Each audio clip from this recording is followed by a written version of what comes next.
What is going on, Nittany Nation? Welcome to the Penn State Rivals YouTube channel. I am Josh Taylor, and on this episode, as always, we have the preview for this weekend's matchup as Penn State is traveling to a sold-out Piscataway, New Jersey to take on Rutgers Scarlet Knight. Yeah, sold out. Yeah. We were just talking about that before recording how everything's built over there, so it might be like 10,000. But joining me this afternoon, I have Mike Broadbent from the Scarlet Knights. He covers on the Night Report for Rivals, also does Believe podcast with my guy Richie. So how you doing, man? What's the feeling like with Rutgers? We were talking about how it's basketball season. It's easy to get hyped up about it, but people might still be excited about Rutgers football still, apparently. Yeah, I mean, we are definitely a basketball school, and it's kind of flipped pretty quickly because obviously when you have Schiano here, everybody remembers the first time he was around and what he did. But really, there hasn't been a whole lot to be excited for football-wise as a Scarlet Knights fan. The vibe, last year we kind of stuck into a bowl because Texas A&M had, a COVID outbreak, and we had to fill in for the Gator Bowl. So that was a nice treat for our seniors, but we did go 5-7. This year we're 4-6 right now. Our bowl hopes are kind of resting on this game. We're almost a 20-point underdog at home. So I don't think most Rutgers fans expect to win this game. I think what we're hoping for is to see some more growth from our young guys on offense, primarily Gavin Wimsatt, our quarterback, who's just coming off his best game of his career at Michigan State last week. Game we lost 27-21. He'd been making a lot of mistakes. He's been committing a lot of turnovers, but last week he really showed a lot more. He was a lot more decisive. He made a lot more good decisions. He didn't put the ball in harm's way. So I do think he's making strides, but is he there yet? Is he the type of quarterback right now who could beat a ranked team even at home? I don't know. So I guess we'll find out. Before we start recording it, starting 4 quarterbacks throughout the season is not obviously a good recipe that you want to go into, but he's been banged up like most of the season. Anyway, so I feel like he's just now coming back, but I agree with you. Like last week, I think that was his best game. He was a 4-star recruit, right? Like he was a big time get for y'all. So the future is bright there, but I feel like, you still have some good weapons on offense with Aaron Cruikshank, who's one of my favorite guys. I remember watching Bo Melton last year, and then I saw him at the Senior Bowl when I was there. I was like, yo, Rutgers has some talent. I don't think it's ever like a genuine talent problem. I think Rutgers can recruit, but it just seems like something's in the way from them growing and just everything. It just seems like early in the season, Gavin gets hurt or something like that. It just throws the whole season off. Why do you think it has been that Rutgers has struggled so much besides the obvious quarterback? So I think any rebuild, in the Big Ten is just a very it's a tall mountain to climb, right? So Rutgers was arguably the worst team in the Power 5 as of 2019, which was Chris Ash's last year. We're getting beat 78-0 at home by Michigan. The recruiting's gone down the tubes. So we had 2 consecutive coaches who kind of drove our program into the ground. So Kyle Flood, it was, scandal. He was doing a bunch of stuff he probably shouldn't have been doing. Recruiting really fell off after Greg left. Chris Ash comes in and he's basically trying to run Rutgers like it's Ohio State. He's just basically running a lot of base spread concepts, a lot of base, vanilla defenses. And when you have elite athletes, that works. But when you have, 3 stars, guys you're stealing commits from MAC schools or FCS schools, it's not going to work. So there was a huge talent problem for Greg when he came in. I think he's done a good job of kind of reinfusing talent into the program, but it's all really young right now. So last year, I think he took 7 offensive linemen in the high school ranks. He took 4 offensive linemen in the portal. The year before that, I think he took 4 offensive linemen in the high school ranks. So rebuilding the lines in the Big Ten it's easier said than done, and it takes time. So I think a lot of those young guys are starting to kind of get their feet under them. Last week, we had a freshman start at left guard because our offensive line hasn't really been performing that well. His name's Kobe Asamoah. He's one of the highest. He was one of the guys that they were highest on from this class. But ultimately, it comes to line play, and the defensive line is playing actually pretty well. I'd say they're about an average defensive line, but the offensive line is kind of struggling. They're not buying enough time for any of the quarterbacks this year. If you've seen any Rutgers games, there's a lot of pressure on these guys, and they're having to make a lot of really tough decisions. Yeah, I mean, I have to agree. Trying to rebuild the Big Ten's like jumping on a moving train. It's just you have Ohio State, Michigan going, full speed. I'll throw Penn State in there, even though they're not like the playoff team. But it seems like the games I have watched, Rutgers has been a very run-heavy team. And for me, it's been mostly because of the quarterback play.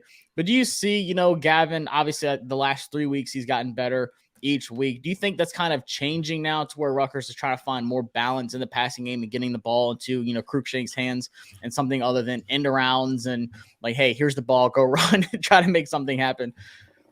Yeah, so Rutgers, I might have to like lay out kind of what's happened this year. So our starting quarterback, he was a 6-year senior. His name's Noah Vedral. He broke his hand in training camp. So this is in August. So they were expecting to basically play him most of the year. And so immediately the plans changed. So opening day, we basically like switched off quarterbacks every series or every other play between Johnny Langan, who's a tight end, who was basically like like how Blake Bell was used for years on like Oklahoma and the Chiefs, where he's just basically like a bowling ball. He's not going to throw. I think he's got like maybe like 4 pass attempts this year. So everyone knows he's in the game. They're running. Then you have Evan Simon, who's also, I think, a sophomore, who's shown like some good things this year. But Gavin Wimsatt's like the guy that they're, hitching their wagon to. And he also got hurt. So he got hurt in the third game. He rolled his ankle up pretty good, and he missed about half the season. So they're down 2 of the 3 scholarship quarterbacks. They have to play Evan Simon most of the year. And then midway through the season, they fire their offensive coordinator and Sean Gleason. So we have a new offensive coordinator right now. We're really dedicated to finishing out the season with Gavin Wimsatt. So I do agree. Philosophically, we want to run the ball. We had Sam Brown, who had a 100-yard game against Indiana. He looked really good against Ohio State. He wasn't really mixed in until about the 4th game of the season, though. So we saw 3 really good games out of him. Then he hurts his foot. He's out for the year. So a lot of what they thought they were going to do this season has been changed due to injury, due to personnel changes, due to coaching changes. And so basically they're trying to win games, quote unquote. And a lot of these games they had gotten down early, so they have to throw more. Ideally, if Schiano could like draw up a game script, what he would do is run the ball first down, run the ball second down, set up 3rd and 2, and convert that with a run as well. Yeah.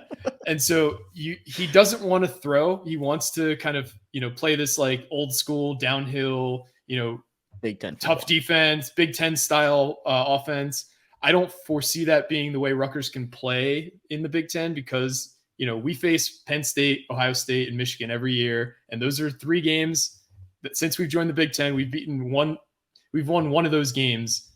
And it was against Michigan, and that was in 2014. And so this is just a team that is going to have to throw more than it's comfortable with because of the teams that we actually have to play. So I think once he kind of accepts that reality, then we'll be more of like an even split 50-50 pass run. But in Schiano's ideal world, he's running the ball 60% of the time. Yeah, it's honestly not ideal against Penn State, who's been phenomenal against the run, minus that 1 game against Michigan. So that's the one thing I'm really looking at. That's like, can Rutgers have any kind of success on the ground against Penn State? Maybe. I mean, Monangai looked really good last week against Michigan State. Kind of surprised me. He kind of had his little, breakout. That surprised us too. He had, I think that was, 80 yards more than he's ever had in a game before at Rutgers. So. I mean, Michigan State. Michigan State's not doing too well, but still, I feel like in the run, that's the kind of the recipe for Michigan State. So with Penn State, what's really impressed you this season when you're kind of watching them? With these young guys that have kind of emerged, all the talent they have, big time turnovers. What's really impressed you with Penn State this year compared to the years past? So you guys have recruited well for years, and you've gotten like how many times have you landed like the number 1 or number 2 running back in classes recently? Like I know you had the kid who just transferred to LSU, who's but this year it seems like you guys have actually started to really get a ton of production from your backs between Singleton and Adams. Like you have like a really good 1-2 punch. Like Adams is like kind of the thunder to Singleton's lightning. And I was talking to Richie about this, how like Singleton, not that he plays similarly to Saquon, but how Saquon would get like 2 yards. Well, I just mean it's. I don't want to compare anybody to that because it's not really fair to him. But it's the 2-yard gain, 1-yard gains, 0-yard gain, 70-yard gain. Like he just has this like ability to break off a chunk play at any time, whereas Adams is more the steady like 4 to 5 yards every time he touches it. So the run game's really impressed me. I think it's Parker Washington finally breaking out has been a revelation for you guys' offense. This is something I wanted to ask you. Why do you think Drew Lar hasn't played more versus Sean Clifford? I mean, you guys are obviously you only have 2 losses, so it's not like you had a terrible season, but Yeah. like Clifford's like a guy who will get you through all the easy opponents, but it seems like he always shits the bed against the tough ones. Yeah. Honestly, like from what I've heard from like just watching the games, then also like listening to coach like after the games, like in the press conferences, like last week against Maryland, it was a matter of he was like, hey, like we were, had some offensive linemen out. We were taking starters out. We don't feel like it's right to, put Drew Allar in there too early, like with all these backups and not, possibly get hurt, something like that. But then honestly, it's just like they know what Sean Clifford's going to give you. Like, yes, he's going to throw a terrible interception. Like he threw a pick 6 against Purdue, but then he just puts together some crazy like game-winning touchdown drives. Like what you're getting out of Clifford. He's like this is like his last dance essentially. Like every game, he's just like standing on the field after everyone, just kind of soaking it all in. So I hate to say that it's like not really like an emotional ties to it, but like they know it's his last season. And they're gonna like give him his roses and like let him play these games out. I never thought they were gonna like pull him for like Ohio State and like throw Drew Allar in there. And I just think there's still things that Drew Allar like still needs to work on. Like he looks great. Yep. That arm pops. Like when you watch it, you're like, oh my gosh, he has a rocket. Sometimes it's too much. Like when he misses, it's kind of overthrowing, and that's the ones you don't want to do, especially across the middle and stuff like that. But like a game like this, Rutgers, we saw him a good bit against Indiana. I think like Franklin doesn't want to just put him into like terrible positions, but obviously if they're up big, they're gonna put him in there regardless who's in there. I mean, like I said, with Singleton and Katron Allen kind of rotating the third back. I mean, they have so much depth now. Like Kevon Lee's been hurt, but like they don't care about like too much of who he's playing with because like next year he's getting a good bit of people back besides like Parker Washington, Mitch Tinsley. So I think they want to, but they want to make sure like the situation's right. They're not just like, hey kid, go learn. Good luck. Like we know you're with 3, third string offensive linemen right now. You might get like laid out on a play, and that's not like learning. That's getting just like thrown out there, regardless if it's Rutgers, Indiana, who it is. But that's one thing like I'm interested in with Rutgers on defense. You have guys like Max Melton and Christian Braswell, who's looked really good. Or is it Braswell? Yeah, it's Braswell. Yeah. So they have some really good defensive players. So this might be a game. Like, I don't want to call it a trap game. Obviously, I think Penn State wins this one. Might be the spread at 19. But this might be a game where you see like an ugly Sean Clifford pick or something like that, where they just kind of frustrate. The only thing I don't know about Rutgers is like how well they stop the run. Like, is that something that you're concerned with Singleton and Katron Allen running the ball? So it has been a bit of a Dr. Jekyll, Mr. Hyde situation with the run game. Like if you watch, how we played against Michigan, for example, like Michigan, we were winning at halftime, 14-13. We had like, we were shutting down. Yeah. So we were like playing really well against the run. Like they had a few big gains to start the game, but for the remaining, like, next 2 quarters. So like the end of the first quarter, second quarter, and then like midway through the third quarter, we had entirely stopped their run. And it was 3, we turned the ball over 3 times in the span of like, they scored like 3 touchdowns in the span of like 90 seconds, 2 due to interceptions, 1 due to them just like run the ball down our throats. But we've had really good games like that. And then you contrast it to last week where Michigan State was running all over us. Minnesota, we actually did a pretty good job of bottling up Muhammad Ibrahim, even though, if you look at the stats, it doesn't seem that way. But we were holding him to like under like 4 yards a carry into the fourth quarter, and then he had a couple long runs. But they handed the ball up to him 31 times in the first 3 quarters. So they did us. He's like, oh, he's over 100 yards. Like it didn't feel like it. Yeah, exactly. And like we shut down. I know Boston College is a bit of a nightmare now, but they had a 1,000-yard rusher coming into the season. We held them to like under, I think it was under 2 yards a carry. So we've had really good games against the run, but we've also had total disaster games against the run. And it's really, I don't know if it has to do with health, if it has to do with, we didn't anticipate a certain scheme look in like the Michigan State game, for example. So I don't really know what to expect. You guys have a really good run game. I know you guys have, you're dinged up on the offensive line. So I think that might help us. Like Richie was saying, Olu and I think his name's Landwell, your left guard might not play. Yeah. Langwell. Yeah, they're probably both. Ulu's probably good. He's for sure out.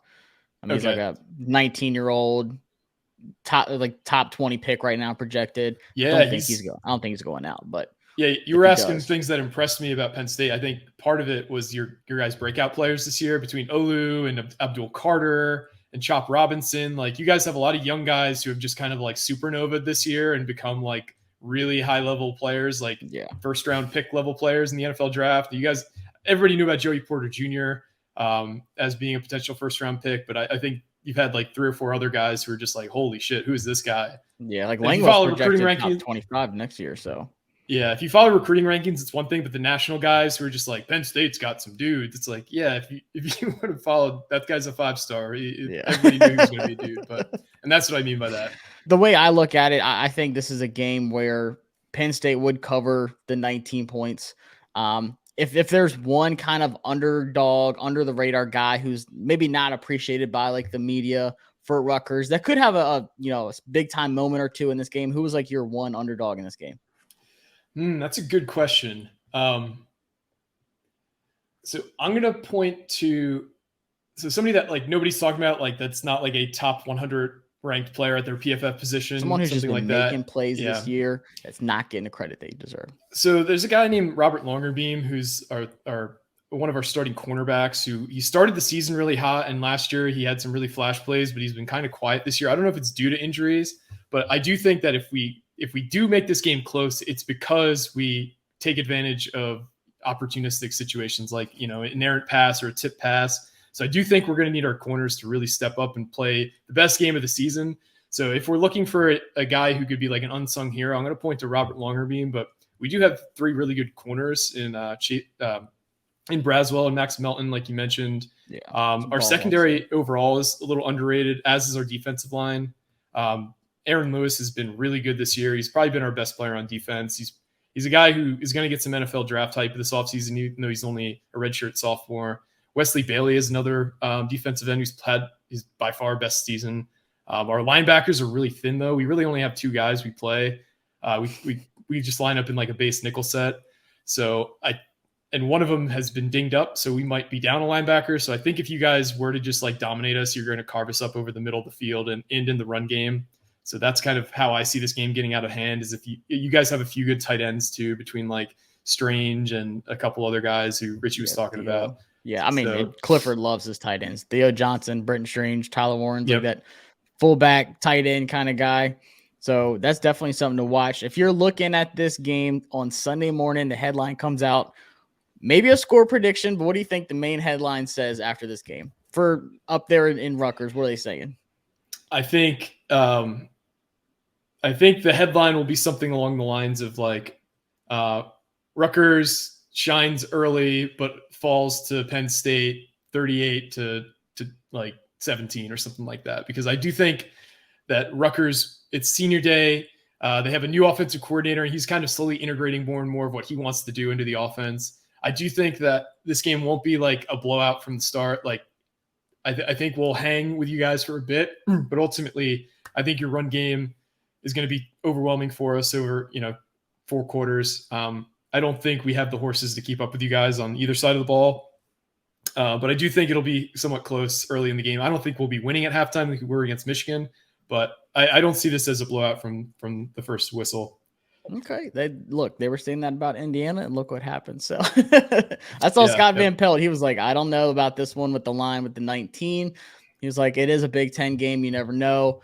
Penn State's looking to slide into that New Year's Six bowl. They still have a slight chance. They need a couple things to happen. So this could be a trap game. It's the last home game for Rutgers. Like I said, senior night. And I saw some, I need to go to a Rutgers game because I saw some like game day stuff y'all do up there. There's like a mechanical bull. There was a ton of stuff going on up there. I was like, what the heck? I've never been a game like this. So they do something cool. Anybody who's probably from the area has probably vacationed at the Jersey Shore for, parts of their life at least. So one of the most famous things about going to the beach is the boardwalks, they're going on the rides, the funnel cakes, all that stuff.